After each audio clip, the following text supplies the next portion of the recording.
Chers élèves de 4e, bonjour. Nous nous retrouvons aujourd'hui pour une première séquence vidéo en histoire pour nous adapter face à la situation actuelle. Cette semaine, vous m'avez rendu une activité donc sur la chute de l'Empire napoléonien. Je peux vous la remontrer, elle est ici. Vous deviez donc travailler sur pourquoi l'Empire napoléonien commençait à s'effriter et à s'effondrer. Mais on va pas revenir là-dessus aujourd'hui. Ce qui va nous intéresser aujourd'hui, c'est cet empire napoléonien, sa taille et donc son poids en Europe. Rappelez-vous, en classe, nous avions commencé à travailler sur l'empire napoléonien, cette étendue. Alors, pour mieux comprendre pourquoi et comment Napoléon a-t-il réussi à conquérir un si vaste territoire, je vous propose l'extrait vidéo d'une série qui s'appelle Napoléon et qui est sortie en 2002. Je m'excuse par avance de la qualité de cette vidéo puisqu'elle est très ancienne. Mais l'objectif, c'est d'observer donc comment était perçu Napoléon et quelle stratégie a-t-il adopté. On se retrouve dans quelques minutes. Bien, chers élèves, vous venez de visionner cet extrait sur Napoléon, qui vient de nous montrer un homme extrêmement ambitieux, stratégique et sûr de lui. Effectivement, Napoléon est extrêmement connu aujourd'hui pour ses stratégies militaires. Il a adopté et changé les codes militaires de son époque. C'est-à-dire qu'il ne s'appuie pas sur les stratégies déjà connues. Il en conçoit lui-même. Ici, nous sommes donc sur une reconstitution de la bataille d'Austerlitz, une très grande victoire napoléonienne. Et dans cet extrait, on vous montre justement que Napoléon énonce son plan à ses généraux, qui eux-mêmes ont l'air au départ sceptiques, et à la fin se disent « mais finalement, ça a l'air simple ». Et lui, sur lui, leur dit « oui, c'est simple ». Donc nous voyons bien ici l'aspect stratégique de Napoléon, et donc qui se soldera par une victoire. Donc par le biais de ces stratégies militaires, Napoléon va asseoir son pouvoir sur une large partie de l'Europe, et donc installer son pouvoir progressivement dans les pays conquis. Bien, nous allons maintenant passer à l'activité, et vous allez devoir retenir cette carte. Vous avez en bleu les limites de l'Empire français en 1811, donc ce qui appartient vraiment à Napoléon. C'est ce qu'on appellera la France des 130 départements. Vous avez les États protectorats, mais qui sont directement reliés à l'Empire, puisque Napoléon a installé sa famille pour diriger justement ses protectorats. Par exemple en Espagne, Royaume d'Italie, Royaume de Naples.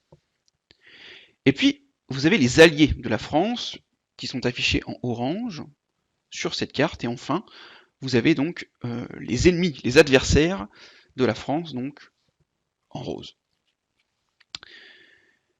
Alors, cette carte, elle va évoluer. Vous vous en doutez bien, l'empire napoléonien va s'effondrer, vous l'avez vu dans l'activité, puisque certains pays se révoltent contre la présence de Napoléon, et puis Napoléon conduira une campagne de Russie dans laquelle il échouera, et donc sera vaincu.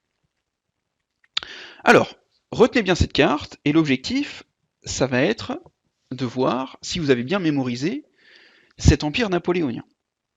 Je vous laisse quelques secondes.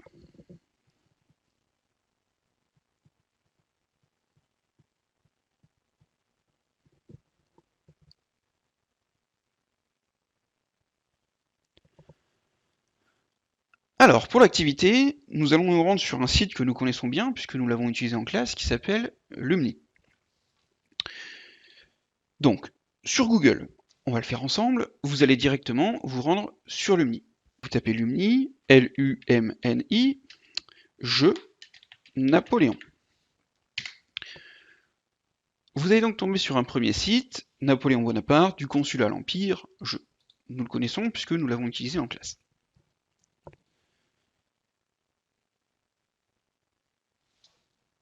Alors, comment nous rendre sur l'activité? Eh bien c'est très simple. Une fois le chargement terminé, nous allons cliquer donc sur ce cercle lecture. Alors, cette partie nous la connaissons déjà. Nous avons déjà traité effectivement le consulat en 1799, son sacre en 1804. Il nous restait donc la partie Empire. Alors, voilà ce qu'on vous dit. On va peut-être le mettre en plein écran d'ailleurs. Voilà. Au prix de terribles batailles, je parviens à conquérir une grande partie de l'Europe. Le code civil s'impose au nouveau territoire intégré à la France, les pays vassaux l'adoptent ou s'en inspirent. Très bien. En t'aidant des indices que je te donne au survol des pays européens en respectant la légende à droite de la carte, colorie chacun d'eux en déplaçant les pinceaux sur chaque pays. Alors là, c'est à vous de jouer. Quand vous surlignez les pays, Napoléon vous donne des indices. Par exemple, si je surligne la France, il vous explique que c'est la France qui compte 130 départements, qui englobe la Belgique, la Hollande et quelques morceaux de l'Allemagne, de Suisse et d'Italie. Donc ça va être à vous de mettre si cette France des 130 départements, c'est un État allié, un État ennemi, l'Empire français, un protectorat ou un État vassal, c'est-à-dire issu de la famille de Napoléon.